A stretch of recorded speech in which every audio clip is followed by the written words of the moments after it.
اول ملك في العالم يسجد لابليس علشان من خلاله يحكم العالم كله.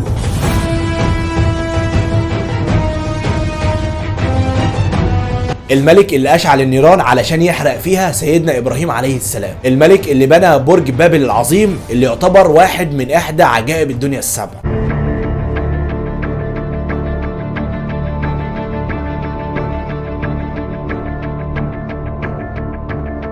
الملك اللي على الرغم من قوته والجبروت اللي كان فيه، حته حشره كانت سبب في انها تقضي على حياته، لا وكمان كانوا بيضربوه بالجزم. النمرود. ازيكم، يا رب تكونوا بخير. في البدايه كده يا ريت نصلي على النبي ونعمل لايك واشتراك ونسمع الاخر، لان قصتنا النهارده مشوقه وغريبه جدا. مبدئيا كده فتره حكم النمرود بتبدا ما بين 2000 ل 2500 قبل الميلاد. استمر حكم النمرود حوالي 500 سنه، وفي خلال الفتره دي النمرود كان شايف نفسه اجمد واقوى واحد على الكوكب يا اخي، ده لدرجه انه وصل بيه الامر انه شايف نفسه الاله الواحد على وجه الارض. لازم تعرف ان النمرود ده ملك مغرور ومتكبر جدا جدا جدا، ده لدرجه انه عمل لنفسه تمثال على شكله وقال لهم ده الاله اللي لازم تعبدوه. النمرود يعتبر هو اول ملك يحط على راسه تاج الحكم. المهم في يوم من الايام النمرود كان قاعده كفر من بتوعات المماليك دول، جاريات بيغسلوا له، نساء، خمر، اذ وفجاه يدخل عليهم راجل احدب، واحدب يعني عنده انحناء في ظهره، انحناء بس انحناء قوي جدا. المهم الراجل ده قال للنمرود بقى انت اللي بتحكم الارض ومن عليها. راجل احدب وغريب يكلم النمرود بالطريقه دي. النمرود اتعصب جدا وامر جنوده بانهم يقتلوا الراجل ده. الموضوع يخلص على كده؟ لا، اقتل لي كل النساء اللي كانت موجوده وشافت الموقف بعينيها علشان يكون متاكد ان الخبر والموقف اللي حصل ده مش هينتشر. الاغرب بقى في الموضوع ان بعد ما النمرود رجع للقصر بتاعه ودخل جوه، لقى نفس الراجل الاحدب ده قاعد معاه في نفس المكان اللي هو فيه. استغرب النمرود جدا وقال للراجل الاحدب انت مين وعايز ايه؟ رد عليه الراجل الاحدب ده وقال له انا امير النور يوم خلقت. الراجل ده قال له انت عايز تحكم الارض ومن عليها، انا خليك تعمل كده ولكن بشرط لازم تشوفني بهيئتي الحقيقيه. الراجل ده اتحول من راجل احدب لراجل شكله غريب ومخيف جدا. المفاجاه هنا بقى ان الراجل ده وهو ابليس، وبما ان النمرود مغرور ومتكبر ونفسه يحكم الارض ومن عليها، وافق على العرض وكمان قرر يسجد لابليس بمقابل انه يحكم الارض ومن عليها. وده كان اول لقاء في التاريخ يتعهد فيه انس انه يسلم نفسه للجن مقابل السلطه والقوه. وبعدها النمرود بدا ياخد اول خطوه وهو انه يقتل ابوه علشان يمسك الحكم مكانه. وبالفعل النمرود قتل ابوه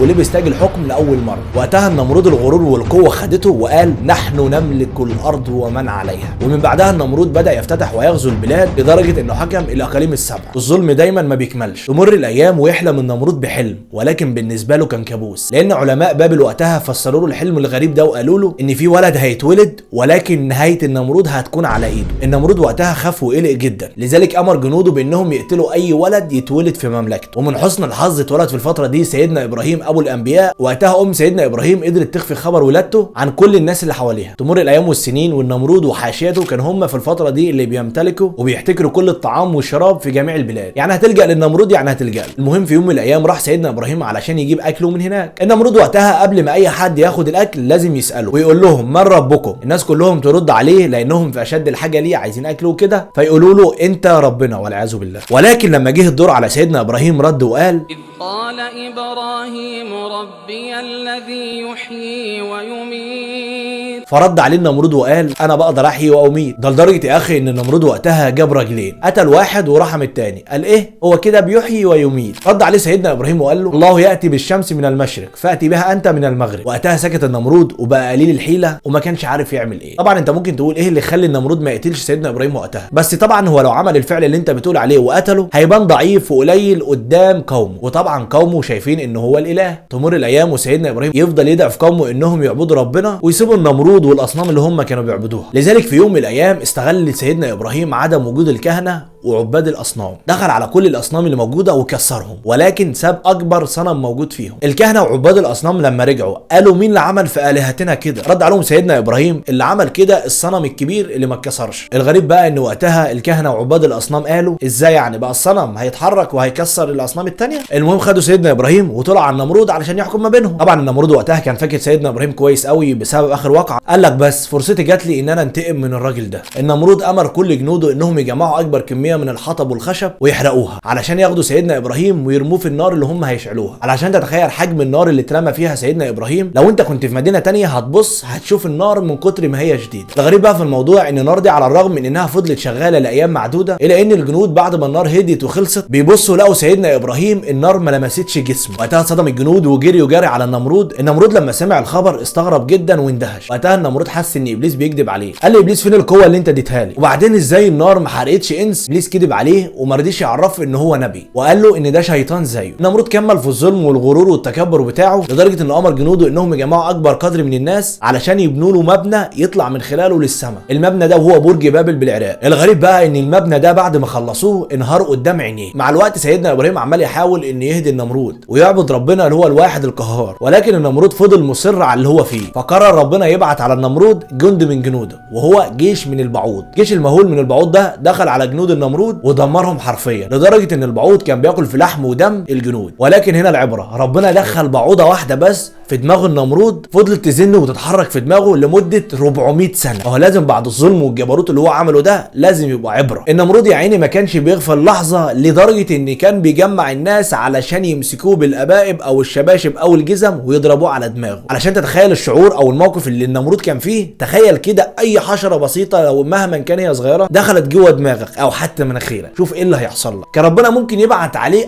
اقوى جيش او اقوى حاجه ممكن يحاربوا بيها، ولكن ربنا علشان يحسسه ويعرفه بعد الغرور والحاجات اللي هو عملها ان هو ما يسواش اي حاجه، دخله حته بعوضه بس، حته بعوضه في دماغه، لان ده حجمه عند ربنا. يمكن البعوضه ليها قيمه اكتر منه كمان. وبعد كل ده مات النمرود الملك القوي المغرور المتكبر الجبار بسبب بعوضه. اظن يا اخواتي العبره من القصه واضحه وضوح الشمس، وهو ان الغرور والتكبر والطمع صفه من اسوأ الصفات اللي ممكن الانسان يبتلى بيها. وبس كده، دي كانت نهايه قصتنا. يا ريت تكون دعمتنا بلايك واشتراك وفعلت زر الجرس علشان يوصلك كل جديد. كان معكم ابراهيم علام في اصل الحكايه، وما يحلى الختام الا بكلمه سلام.